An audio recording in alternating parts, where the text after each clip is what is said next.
TribLIVE Radio presents Gladiators of the Cage, online at GOTCMMA.com and on Twitter at GladiatorMMA412. It's time to get all the inside info on the Pittsburgh MMA scene right now, right here, only on TribLIVE Radio.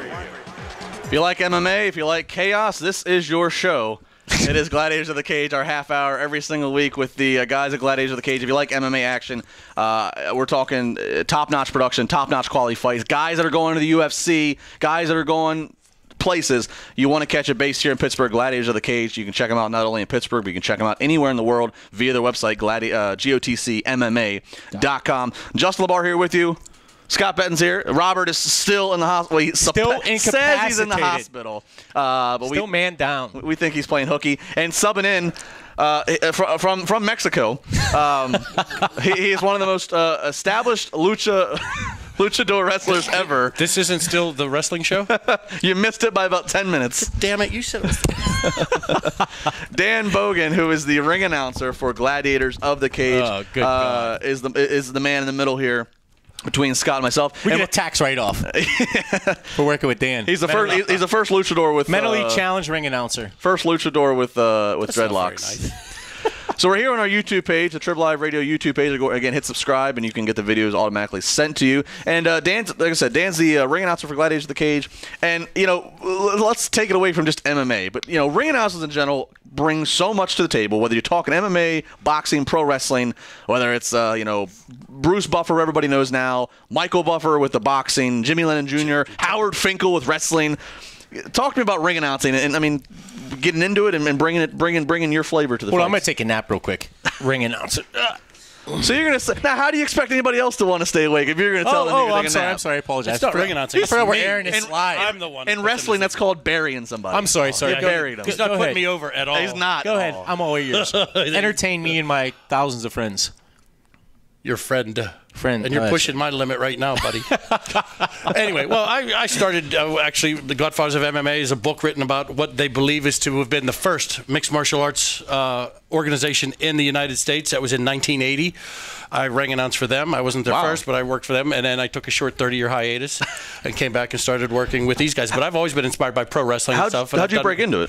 Well, doing that, it was just having done bodybuilding contests. I emceed those, and actually Pennsylvania State Arm Wrestling. I did Pittsburgh, the American Northern Regional for Mr. America Natural Contest. So that's when they were starting to actually say, wow, steroids might not be such a good thing. And then I just started doing the MMA, which it wasn't even called MMA then, but it was actually, it wasn't just hitting. I mean, it was grappling, it was judo, it was kickboxing, it was Muay Thai, it was everything, kung fu back then. That was still coming in 80. Right. The big thing, and it really was the first not slugger, like tough guy, just go in there and brawl like haymakers in a bar. And it was not sanctioned by the State Athletic Commission because it was considered like a karate tournament. Right. So it's a long story, and it's a great book that'll tell you that's how we ended up sort of losing everything too, because once it became popular, the Athletic Commission wanted to get involved, and it's a very interesting and long story. But once that died, so I figured, well, I'm pretty much done. I wanted to do pro wrestling, but having worked with, there was a guy out of Pittsburgh area, Frank Biscanics, that used to do the Civic Arena on the local shows before they toured with the. Problem with you doing pro wrestling, I mean this is a compliment, is that you're too big for a ring announcer, and I mean that in the sense of you. I'm 6'3", 230 pounds. Exactly, that's my point. Like wrestling fans don't realize this. Like if you want to be a ring announcer or a backstage announcer or whatever, they want you to be as they want their product to look bigger. Right, they want you to be as least imposing as possible. For example, you're probably familiar with the story that Andre the Giant used to stand on a crate when Vince McMahon Jr. would, and not because Vince is 6'4". Yeah, and they wanted even if he was 6 foot, they'd still want him to be like looking like he's reaching up to a tree. I didn't know that. Tell me this, because I've never done ring announcing but I've done some post-fight announcing. I've watched the ring announcer. I've had to work in conjunction, and most people probably don't realize how much work is actually there for the ring announcer. Not only obviously during the presentation of the matches, of the introductions, but in terms of gathering the information of their weights, their gyms, all their background. People assume when you walk in, guys like Scott hand you all that information, and even if they do, the information he's definitely not handing it. He's not doing any work for you. He'll tell me which garbage can to pull it out of, if anything, because he knew I needed it and threw it away. True story. But even if things have changed, you want their current weight. They may have changed gym affiliations.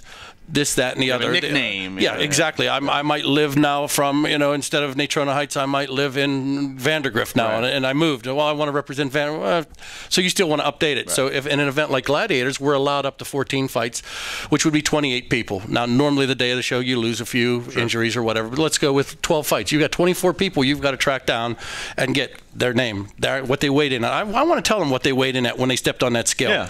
I don't need the point. We'll round it off, but I want to know their height. I want to know their record. I want to know their reach if they know it. I want to know their gym affiliation, their nickname, their hometown. Are you a specialty in a boxer? Are you a specialty in wrestling? Right. Exactly. Yeah. What is your your style of choice? Yeah, your style. Your So you do actually work. Well, I've had people say, "Well, you're paying him for a reason, Scott." I mean, he is paying you. He gets his hustle on. I mean, we're too busy doing many other things. We don't get that chance to get to handle what he needs, the tools he needs. So he steps it up and gets it done. I've had a friend say to me that used to work at Stage E. He does still. He's in the concessions. He says, "What are you getting here at 3:00 for? The show starts at 7:30." I said, "I'm cutting it close at 3:00. My buddy Hollywood Randy Files and I get there. We've got it down finally after 18 times. The last 2 or 3, we have it down to a perfect system now. When the fighters come in and sign in, they send them to me. I send them to the guys doing TV to get their information for background, and we send them up to the DJ for their walkout music. Then we send them to the dressing room. That's a lot. That's a lot going on. I've had to do the music, and I've done post-fighting the music simultaneously in a day. I never want. I know I can't kick any of these guys' ass, but I damn sure wanted to try a few times. It's like, how difficult do you want to make this? And if you got to chase them around, if there's 2 colored dressing rooms, and sometimes you have female fighters, so you may have 4 or 6 dressing rooms, and you're looking for guys. Are they there yet or not? We got it to a system where when they come in, they see us. All of us, it goes through a row, and then they go to the dressing room, and then they wait for the athletic commission for their meeting. But it took us a while to get this system down. And it's still a work in progress, but it's helped a lot of a mileage of run around chasing fighters down. As we close the video, out, it's Gladiators of the Cage. Can you give us Gladiators of the Cage radio here? Can you give us a give me something? Give me introduce the show. Done. Give it to me. Out of the depths of hell, weighing a solid 195 pounds, standing 6 feet even tall, none other than the Gladiators of the Cage general manager, Scott Snitch Benton. Now you see why I'm going to replace him, and here's Dan's new replacement. TribLIVE Radio. Make sure you subscribe to the video. I get the impression